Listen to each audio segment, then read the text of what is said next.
The good, the bad, the likey, the no likey about the TALARIA Sting.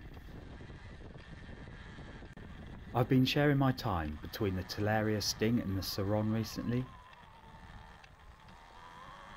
Whilst doing this, I've noticed a lot of similarities, but also some distinctive differences, good and bad I may add, that I just want to share. However, this would also be vice versa regarding the Saron, if I was to do a likey no likey upload about it. I'm just purely referring to the TALARIA Sting today, stock form. Look at I. These are not major issues, just observations I've made. They won't take anything away from the bike.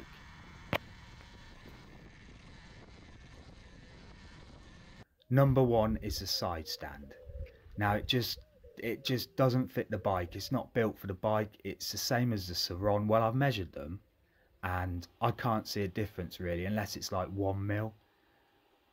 Now if you've got a bike that's a little bit taller, for example over an inch taller, surely your people would tell you to stick on a longer side stand.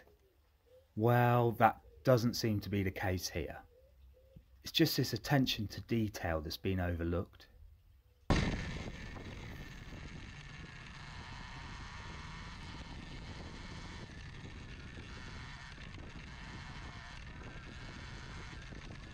Number two. Now I was first of all really excited about this, being able to have a wider tyre, having the fatter rim and the larger swing arm. Well, you try looking for a decent tyre that is that width. There's none. So I was really disappointed there. I'm going to have to put on the same size tyre that I have on the Saron. Number three is the rear axle nut. When you need to realign and retension your chain, you need to undo this nut.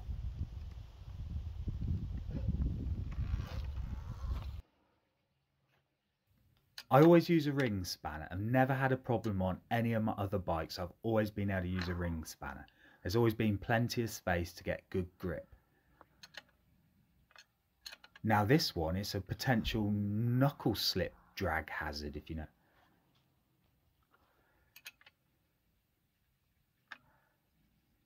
Now this one's got the potential to slip and catch your knuckles. The spanner just does not go on there. So I had a closer look and I realised it's those tension blocks.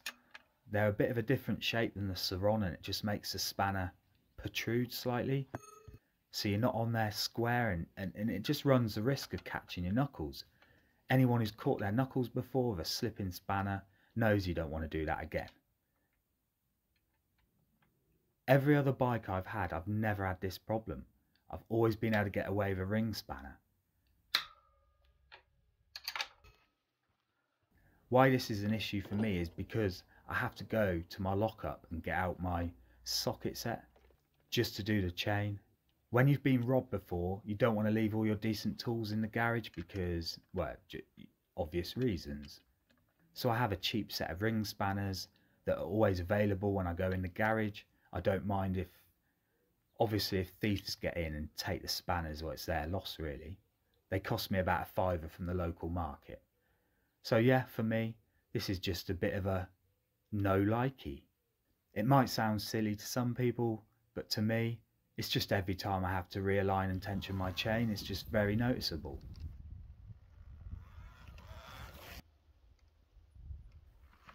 And finally, number four is there's not many aftermarket parts available yet, but I expected that from a new bike, but I really want a skid plate because the stock one just lets it, is just a worry. It's just always in the back of my mind that I could easily damage the motor if I bounce off that skid plate hard enough. So I would say that's a bit of a no likey at the moment, but I'm sure soon there will be lots of parts available, hopefully anyway. Now then, we're going to move on to the likes, things that I think stand out from the Saron. One is the egg rider. Now this gives you so many options compared to the Saron.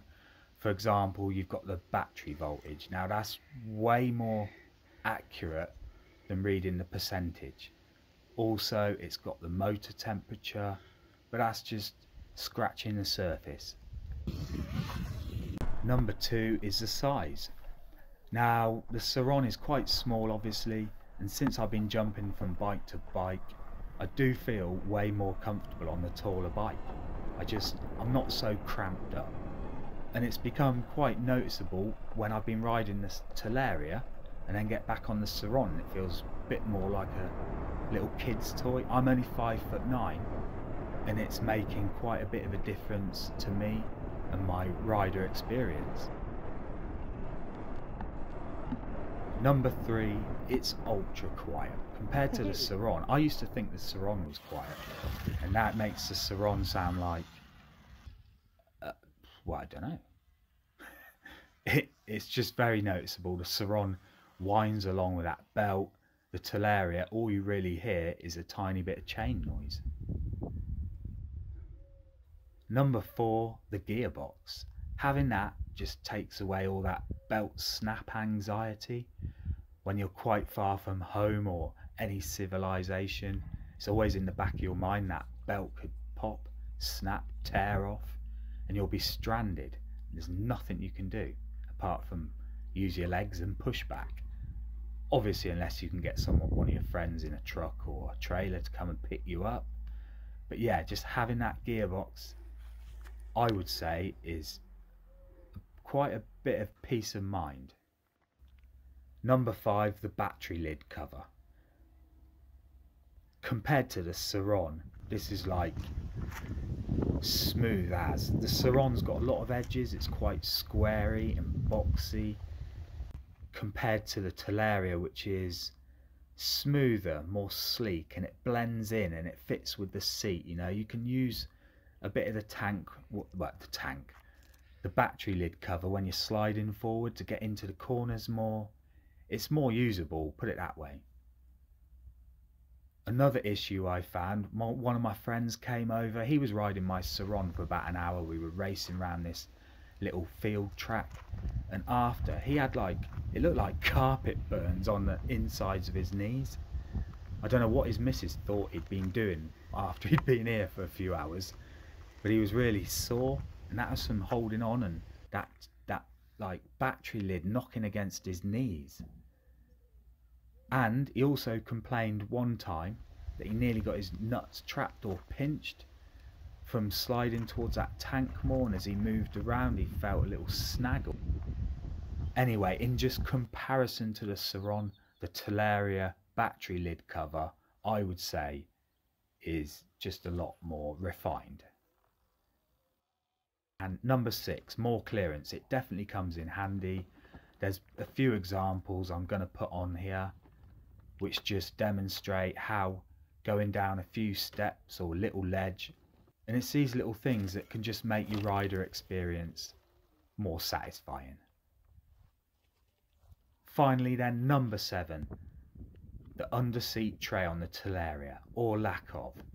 Anyone who's had a Saron and needed to remove the underseat tray, those little pop rivets can be a little bit tedious, time consuming job for when you only want to replace your rear fender. So having this eradicated just makes working on your bike a lot more efficient. All minor differences really, admittedly, but I think they're worth noting. One more thing I want to mention that I wasn't impressed with is when I had to drain the gearbox oil out first time. I measured what came out and it was only 50 mils. You've got to have something like 100 to 125 mils in. So I was a little bit disappointed there. That's nothing really to do with the product, but it's to do with a brand new bike. You wouldn't expect that. And I just thought the Talaria people must be walking around, they must all squeak. You must be able to hear them a mile away, they're that tight.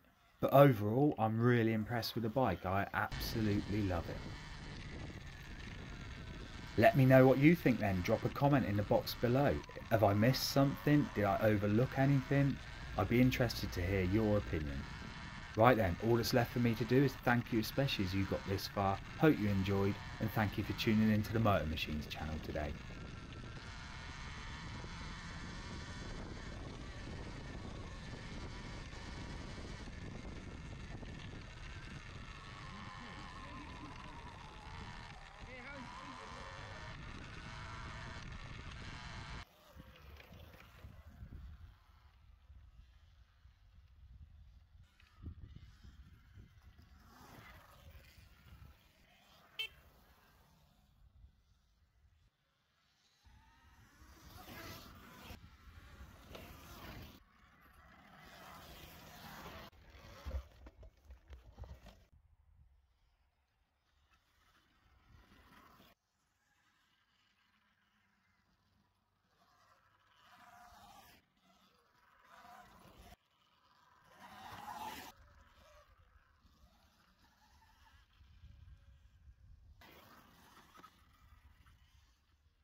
No, I know, look.